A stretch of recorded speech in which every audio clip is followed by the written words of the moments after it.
என்ன பாக்குறீங்க? இன்னைக்கு இந்த விவசாய நிலத்துக்கெல்லாம் கிடைக்கிற சலுகை கொஞ்சம் கொஞ்சமா நிக்க ஆரம்பிக்கும். அன்னைக்கு விவசாயம் பண்ற எல்லா விவசாயியும் விவசாயம் பண்றதை கொஞ்சம் கொஞ்சமா நிறுத்த ஆரம்பிப்பான். அன்னைக்குதான் இதுதான் சான்ஸ் சொல்லிட்டு ஒரு நாளைக்கு பல கோடி சம்பாதிக்கிற கார்பரேட்காரன் இந்த விவசாயம் பண்ண உள்ள வருவான். அவன் வச்சுக்கிற பணத்தை வச்சு பல ஆயிரம் ஏக்கர் நிலத்தை வாங்குவான். அந்த நிலத்துக்கு வேலை செய்யறதுக்கு இன்டர்வியூ வச்சு ஆளை தேர்ந்தெடுப்பான். 3 மாசம் 6 மாசம் விளைய வேண்டிய பயிரை கெமிக்கல் யூஸ் பண்ணி ஒரே மாசத்துல விளைய வைப்பான். அந்த விளைய வச்ச பயிரை 40 ரூபா 30 ரூபா விக்கிற அரிசிய நான் 15 ரூபாய்க்கு தரேன் 20 ரூபாய்க்கு தரேன்னு சொல்லி மார்க்கெட்டிங் பண்ண ஆரம்பிப்பான். இதையும் மக்கள் ஆசையா நம்பி வாங்க சாப்பிட ஆரம்பிப்பாங்க. எப்ப இந்த விவசாய நிலம் எல்லாமே கார்பரேட் கண்ட்ரோல்ல உள்ள வருதோ அப்பதான் 1 கிலோ அரிசி 6000க்கும் 7000க்கும் விற்க ஆரம்பிப்பான்.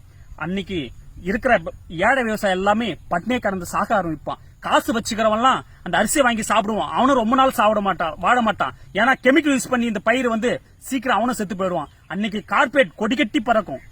என்ன கஷ்டம் வந்தாலும் என்ன துன்பம் வந்தாலும் நெஞ்ச நிமித்தி மற்றவங்களுக்கு முன்னுதாரணமா வாழ்றதை விட்டுட்டு கோழத்தனமா தற்கொலை பண்ணிட்டு செத்து போன கூத்தாடி இன்னைக்கு ஸ்டேட்டஸா வச்சு கொண்டாடுற தரங்கட்ட சமுதாயத்துல வாழ்ந்துட்டு இருக்க நாமும் இன்னைக்கு டெல்லியில விவசாயத்துக்காக போராடிட்டு இருக்க மக்களை நினைக்க மறந்து போயிட்டோம். இன்னைக்கு டெல்லியில அவங்க சுயநலத்துக்காக போறனாலும் மக்கள் போராடினாலும் நாளைக்கு நம்ம சாப்பிட போற ஒரு வேளை சாப்பாட்டுக்காக போராடுறாங்கன்றத நம்ம மறந்துட வேணாம்.